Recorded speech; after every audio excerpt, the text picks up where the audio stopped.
আসসালামু আলাইকুম বন্ধুরা। আজকে প্রায় 17 বছর পরে আমার এক মামার বাড়িতে আসছি। এই গ্রামের নাম হচ্ছে লাখাই উপজেলার জিরুন্ডা গ্রাম। এই সেই বাড়ি, মানে উনি আমাদের এই পরমাত্মীয়, আত্মার আত্মীয়। আমি ছোটোবেলায় যখন আমার 8-9 বছর, তখন আসতাম আমার বাইকে নিয়ে, আমার ফ্যামিলি সবাই আসতো আমাদেরকে নিয়ে। এখানে বর্ষা সিজনে খুব ভালো লাগতো। এটা হচ্ছে আসলে মূলত জিরুন্ডা গ্রামের কবিরাজ বাড়ি। মানে আমার কবিরাজ মামার নাম হচ্ছে হাবিবুল্লাহ বা হাবিব। যাই হোক, 17 বছর পরে আসলাম, খুব ভালো লাগতেছে। অনেক কিছু পরিবর্তন হয়ে গেছে।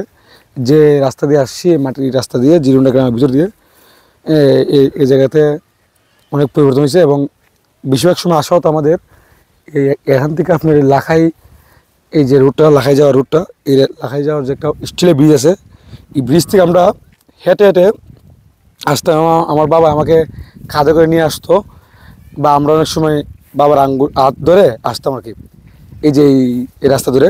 আর ওনার বাড়ি হচ্ছে এটা। আমরা যখন আসতাম তখন এতটা উন্নত ছিল না, ওনার ছোটো একটা ঘর ছিল। আর এখন অবশ্য একটা মসজিদ হয়েছে আলহামদুলিল্লাহ, একটা মোকাম বাড়ি আছে, এবং ওনার একটা আলাদা এই বসার স্থান আছে, মানুষকে সেবা দেওয়ার একটা স্থান উনি আলাদা তৈরি করেছেন। একটা টিউবওয়েল আছে এখানে, ভালো একটা পরিবেশ। আমরা অনেক দিন থাকছি এই জায়গায়, মানে বছরে 2-3 বার আসা হতো। বিশেষ করে স্মৃতিগুলো মনে পড়ে। এই খালাক আমরা থাকতাম আর কি, নানাবাড়ি থাকতাম, নানাবাড়ি থেকে বড় হয়েছি। আপনার নানাবাড়ি থেকে রিক্সা যুগে আসতাম। আপনার এখানে কি বলে, এই এটাকে বলে বামই। বামই থেকে একটু আগে যেত, ফুলবাড়ি মুখ পর্যন্ত আসতো, বা মানপুরের মুখ পর্যন্ত আসা যেত, মাটির রাস্তা ছিল। সেই জায়গাতে আমরা হেঁটে হেঁটে এত দূর, গভীর, মানে অনেক দূর, গভীর বলতে না, অনেক দূরত্ব, জীবনটা গ্রামের ভিতর দিয়ে ক্রস করে মামা কিন্তু, মানে প্রায় 20-25 বছর আগে সম্ভবত এই হাওরের মধ্যে, মানে গ্রামে একটা সাইড বলতে গেলে, এই জায়গায় বাড়ি বানছিল, মানে বাড়ি তৈরি করছিল। আসলে আমরা ভিতরে যাই। এখন তো একটা সিঁড়ি হয়েছে আলহামদুলিল্লাহ, ভালো। হ্যাঁ, এখানে কিন্তু বর্ষা সিজনে, মানে ফানির সময় খুব ভালো লাগে। এই যে আপনারা আমার সামনে যে হাওয়াটা দেখতে পাচ্ছেন, এই যে হাওরটা, এই হাওরের মধ্যে মানে পানিতে টয়টম্বর থাকে আর কি, বিশাল বড় হাওর, বিস্তীর্ণ এলাকা। এই হাওরের এই জলরাশি এবং এই, মানে আপনি কি বলবো, পানির উপরে বাতাস প্রবাহিত হয়, সেই বাতাস এই জায়গায় মানুষ যে দাঁড়িয়ে থাকে তাদের উপরে প্রবাহিত হয়, খুব ভালো লাগে, শীতল লাগে।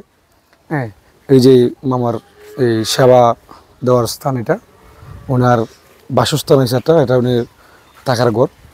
আর উনি এই জায়গায় একটা মোকাম গড়, ফাঁক ফাঞ্জতন যেটাকে বলি আমরা, ফাঁক ফাঞ্জতন যারা বিশ্বাসী এবং ভক্ত ওনারা চিনবেন, ফাঁক ফাঞ্জতন গড় একটা। আর ওর পাশেই আপনার এই কি আছে, মসজিদ আছে। এই যে টিউবওয়েলটা, এই যে টিউবওয়েলটা এখনও আছে। এই টিউবওয়েলটা কি দিছিল নাকি? এই টিউবওয়েলটা সম্ভবত আমার বাবা এবং আমার মা মিলে প্রায় 17-18 বছর আগে দিছিল। এখনও আছে, খুব ভালো লাগলো। ইনশাল্লাহ আমিও নিয়ত করছি এখানে এই মসজিদ আছে প্লাস মোকামবাড়ি আছে, কোনো কিছু করার।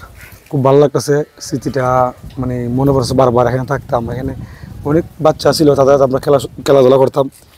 বিশেষ করে এই যে সময় আসতাম, মানে ধরেন আপনার বর্ষার জন্য আসছি নৌকা দিয়ে, ভালো লাগতো। এই আপনার চৈত্র মাসে আসতাম, বা ফাল্গুন মাসে, বা শীতের সময় যখনই আসতাম, মানে এই এলাকাটা একটু কী বলবো, যে অসম্ভব সুন্দর ছিল। হাওড়ের মতো বাড়ি তো।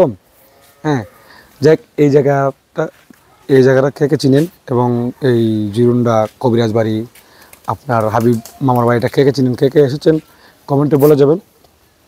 দেখেন কত সুন্দর একটা কাঁঠাল গাছ, কাঁঠাল ধসে। যাই হোক বন্ধুরা, সবাই ভালো থাকবেন। আর 17 বছর পরে আসলাম, একটু অন্যরকম একটা মানে অনুভব করেছি। এই কথা বলতে পারতেছি না খুশিতে, বা ভালো লাগতেছে। এখন তো খুশিটা প্রকাশ করতে পারি না, অনেক বড় হয়ে গেছি। ইচ্ছা করলে কান্না করতে পারি না, ইচ্ছা করলে অনেক কিছু প্রকাশ করতে পারি না। যাই হোক, সবাই ভালো থাকবেন। আল্লাহ হাফেজ।